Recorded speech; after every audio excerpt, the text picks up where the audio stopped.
Hello everyone, and welcome back to the channel. Today, we're diving deep into a topic that's on every trader's mind: how to effectively time the market. Now, you've probably heard the saying, it's not about timing the market, but time in the market. While there's a lot of wisdom in that, especially for long-term investors, understanding market trends can give active traders a significant edge. So, if you're ready to sharpen your analytical skills, you're in the right place. We're going to break down how to read the market's pulse and make more informed decisions. First things first, what exactly is a market trend? Simply put, it's the overall direction the market is moving over a period of time. Think of it like a river. It might have little eddies and swirls, but the main current is flowing in one direction. In trading, we have three main types of trends: the uptrend, the downtrend, and the sideways trend, also known as a ranging or consolidation phase. An uptrend is characterized by a series of higher highs and higher lows.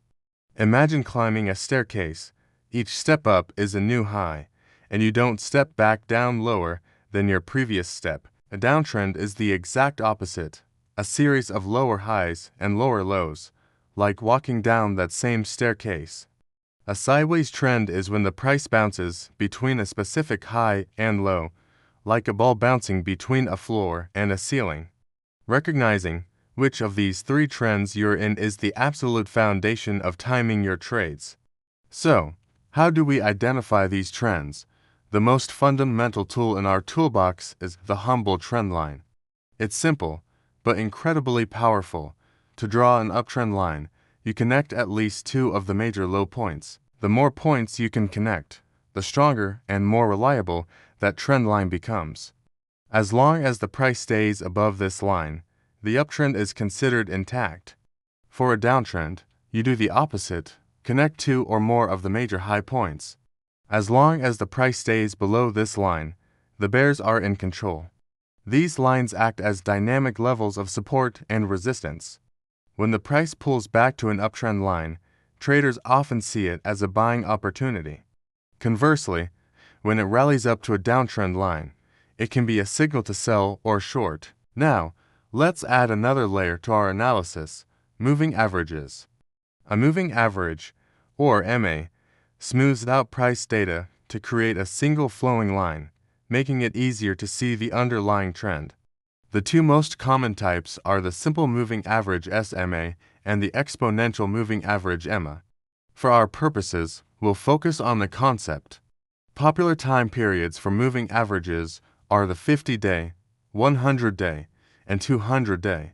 These are considered key long-term trend indicators. For instance, if the price is consistently trading above the 50-day and 200-day moving averages, it's a strong sign of a healthy uptrend. A powerful signal many traders watch for is the golden cross, which happens when the shorter-term 50-day MA crosses above the longer-term 200-day MA. This is often seen as a bullish confirmation that a new, long-term uptrend might be starting. The opposite, the death cross, where the 50-day crosses below the 200-day, is a classic bearish signal. Using moving averages alongside your trend lines gives you a double confirmation, building a much stronger case for your trade. But price action doesn't happen in a vacuum. To get a truly complete picture, we need to look at volume.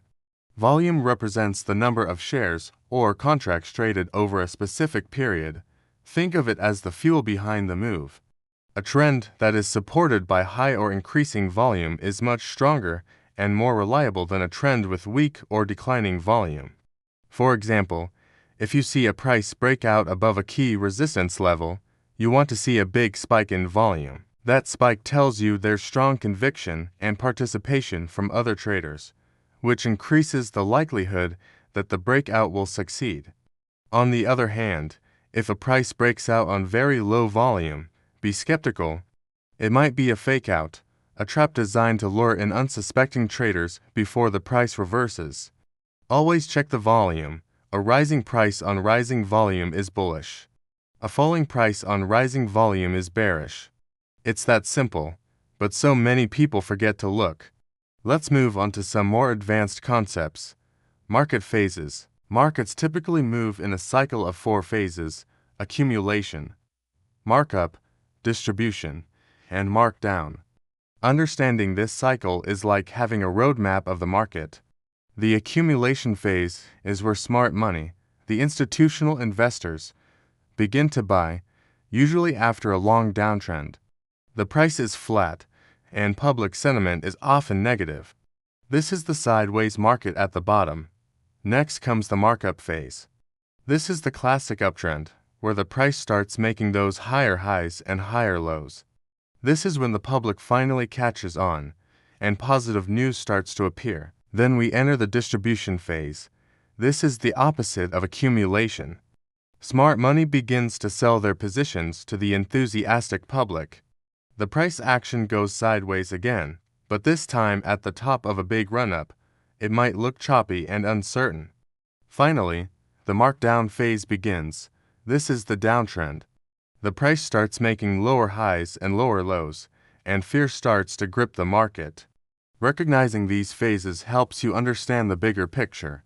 If you can identify an accumulation phase, you can position yourself for the coming markup. If you spot a distribution phase, you know it's time to be cautious and perhaps take profits. Now, let's put it all together in a practical strategy. Let's say you've identified a stock in a clear uptrend. You've drawn a solid uptrend line that has been respected multiple times.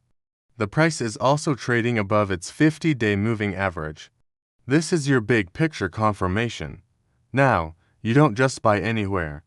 You wait for a strategic entry point. You wait for a pullback. The price pulls back towards your uptrend line, which also happens to be near the 50-day moving average. This area is a zone of strong potential support. You then look at the volume. As the price pulls back, you want to see the volume decrease. This indicates that the selling pressure is drying up. Then, as the price touches the support zone and starts to bounce, you want to see volume begin to pick up again. This is your confirmation that buyers are stepping back in. That bounce, off of a confluence of support levels and confirmed by volume, is your high probability entry point. You're not guessing. You're using a confluence of evidence to time your trade. You're trading with the trend, not against it. Of course, no analysis is complete without risk management. Let me be crystal clear.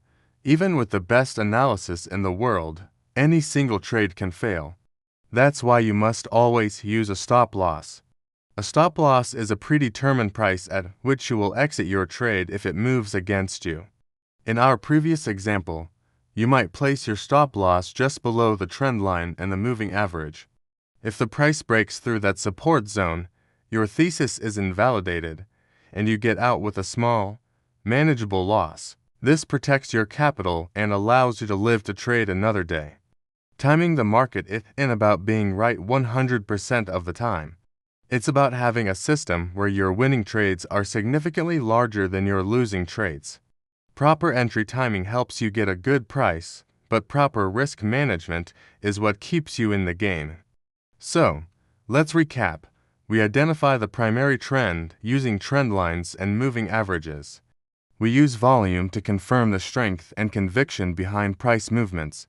We understand the broader market cycle to know where we are in the grand scheme of things, and we combine all of this to find high probability entry points, waiting for pullbacks to key support or resistance levels. Most importantly, we always manage our risk with a stop loss. This systematic approach transforms trading from a guessing game into a strategic discipline. It takes practice, patience, and screen time, but mastering these skills is what separates consistently profitable traders from the crowd. Start small, pick a few stocks or a market you're interested in and just watch. Draw your trend lines. Add your moving averages. Observe how the price interacts with them. Watch the volume during big moves. You don't even have to trade. Just paper trade and see how your analysis plays out. This process of observation and analysis is invaluable. Over time, you'll develop an intuitive feel for the market's rhythm, backed by a solid, technical framework. Thank you so much for joining me today. I hope this breakdown has given you a clearer framework for analyzing market trends and timing your trades more effectively.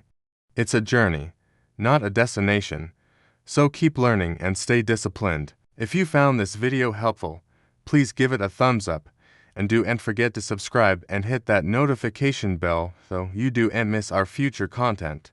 Drop a comment below with any questions you have or topics you'd like to see covered next. Until then, trade safe and trade smart.